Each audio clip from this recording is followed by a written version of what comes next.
Dear Thai, dear Sangha, I had the blessing of receiving teachings from you for such a long time, since the 1980s, and I thank you deeply. 30 years, 34 years. Yes, that's right. The family retreats and in Honolulu. You are my continuation body.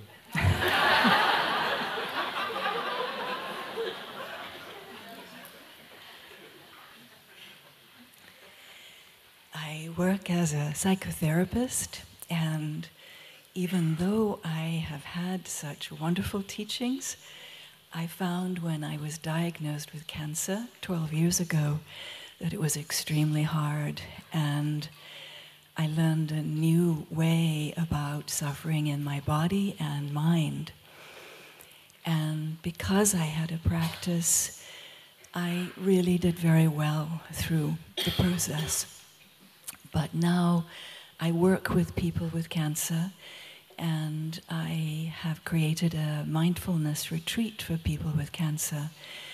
And I know well that the fear is so different when the fear of death is not abstract, it's in your own body. And the fear of uncertainty, where people live constantly from test to test. And I would love any teachings that you might give us on how to work with these deep fears. And anything else you might say that I would like to pass on to this community. Thank you. In this retreat, we have been meditating on this topic. We look into the notion of death and fear.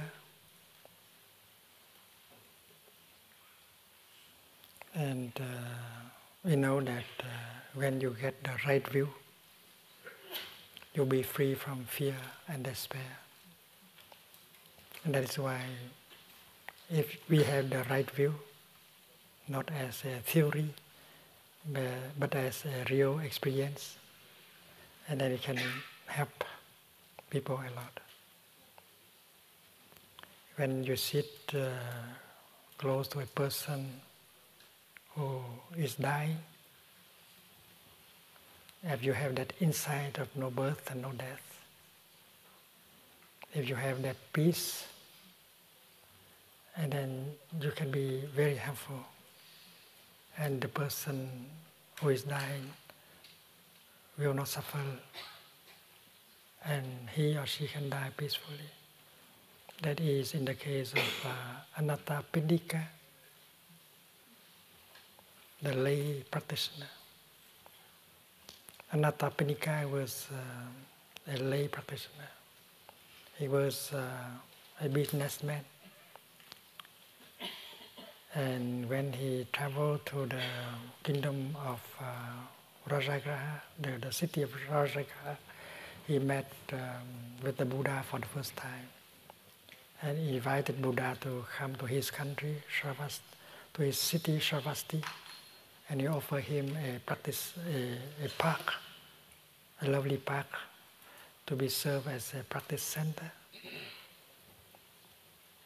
And the day Anathapindika was dying, the Venerable Shariputra came together with his younger brother in the Dharma, Ananda, and that's were recommended by the Buddha. And then during that visit, Shariputra tried to help Anathapindika to touch the nature of no birth and no death in him, very skillfully.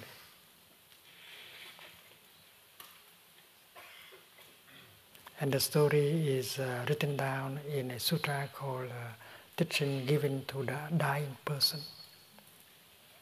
And Shariputra is the big brother, the big Dharma brother of all of us.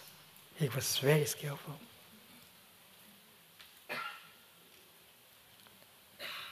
Ananda was sitting close to him, and the first thing they asked, dear friend, how do you feel in your body? Is the pain in your body decreasing or still increasing?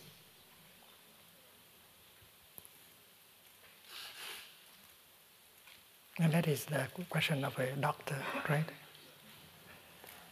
And Anathapindika said, dear venerables, it does not seem that the pain in my body is decreasing. It's increasing all the time. I suffer very much. I feel it very painful.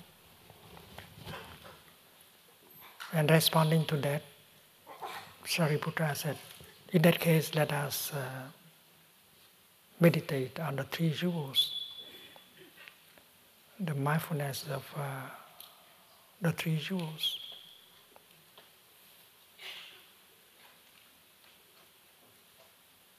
And this kind of meditation that has the object Buddha, Dhamma, and Sangha.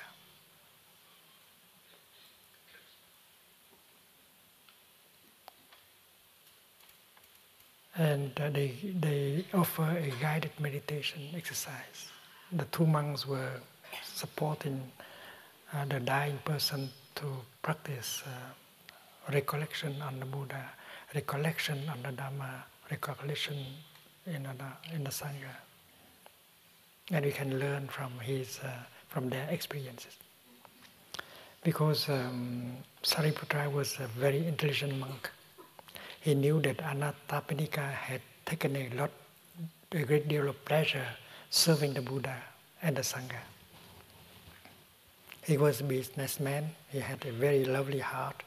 He helped so many poor, destitute people in the city of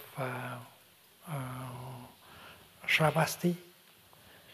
And that is why they love him so much, and they gave him that beautiful name, Anathapindika, which is the one who cares for the helpless people.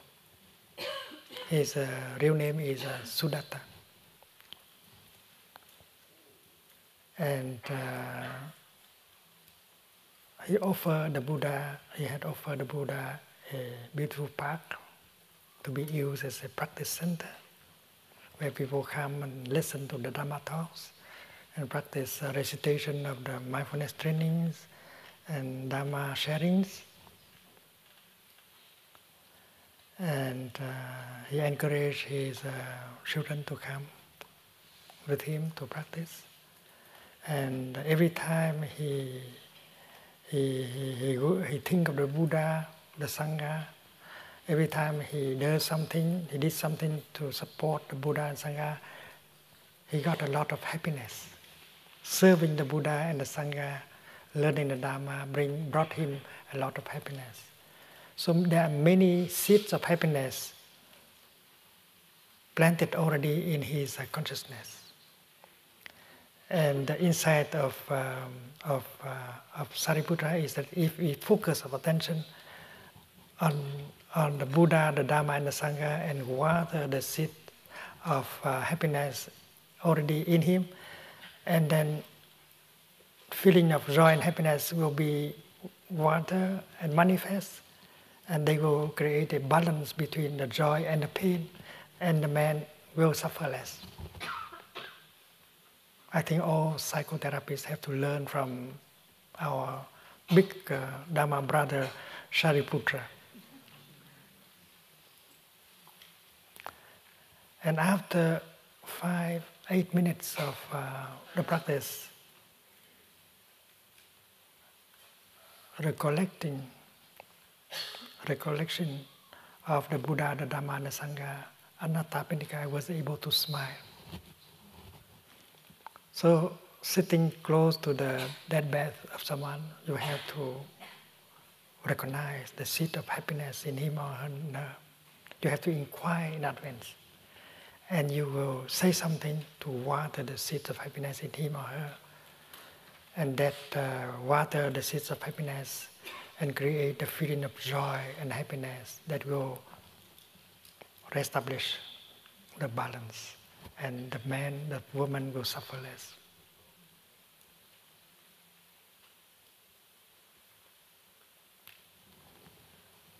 And then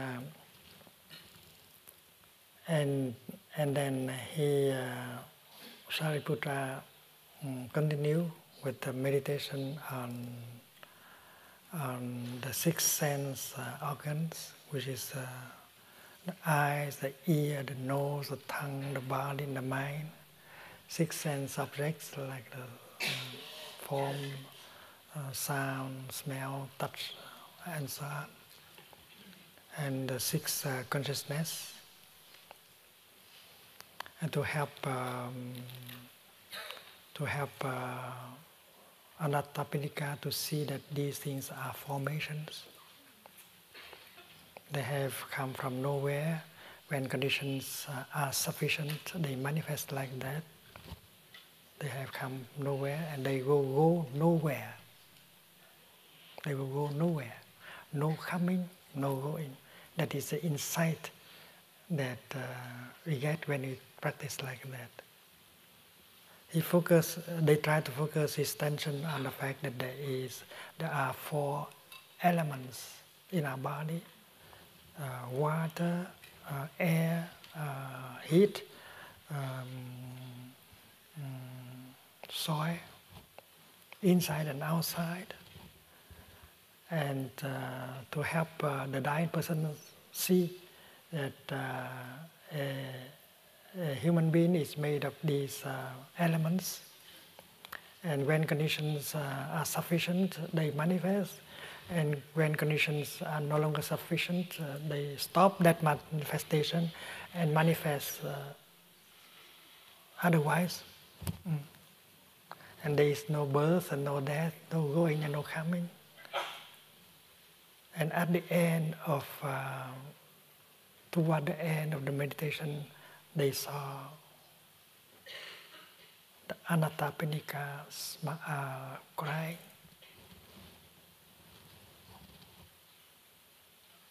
And Ananda did not understand the meaning of these tears.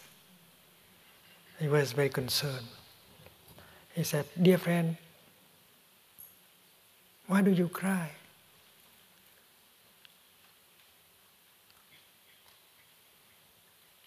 You did not succeed in the meditation, in the guided meditation."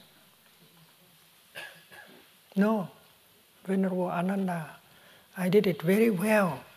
I succeed fully in my guided meditation." "Oh, you are regretting something? You still regret something?" "No, Venerable Ananda, I don't regret anything." "And then why do you cry then?" And Anathapindika said to Ananda, "Dear Venerable Ananda, I cry because I am so moved. I have served the Buddha, the Dharma and the Sangha more than 30 years.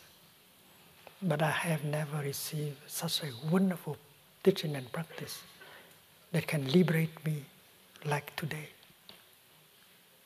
The teaching of no birth and no death. I am free now. I am not afraid of dying. I know the nature of no coming, no going.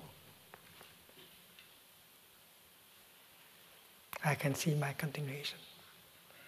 Ananda said, "Dear friend, you don't know, but that teaching we monastics receive almost every day."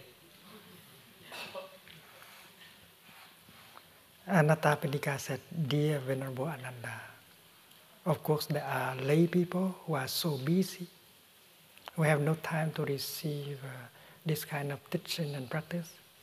But there are those of us who are not too busy and who are ready to receive that wonderful teaching and put into the practice. So please go back to the Buddha, our teacher, and tell him that there are lay people who can receive and put into practice this kind of deep teaching." And then he spoke for the sake, in the name of the lay community. And Ananda said, "Don't worry, my friend.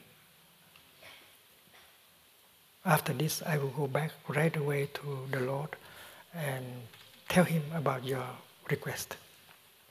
And then after that, Anathapindika died peacefully with a smile on his lips.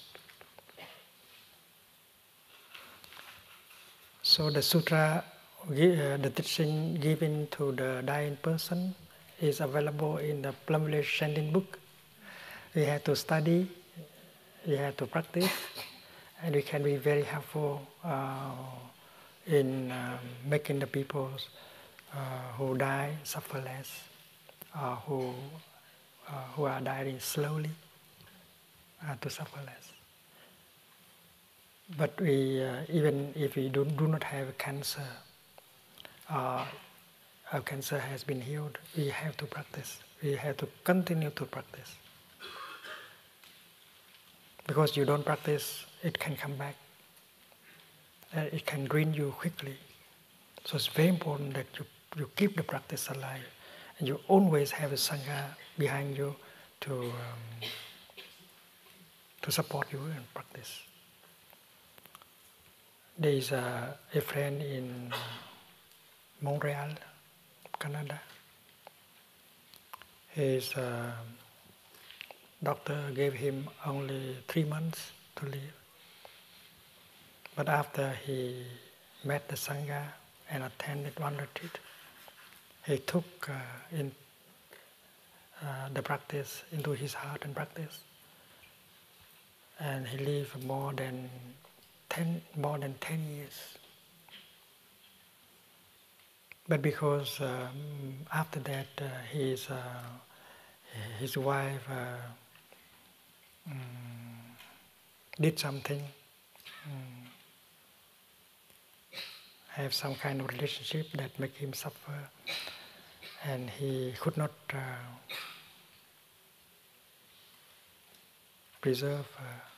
continue his practice.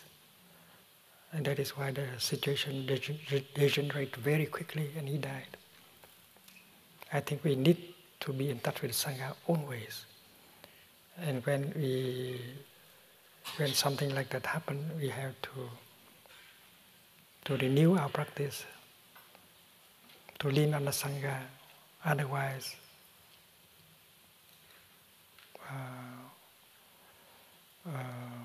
we will suffer like that friend in Canada.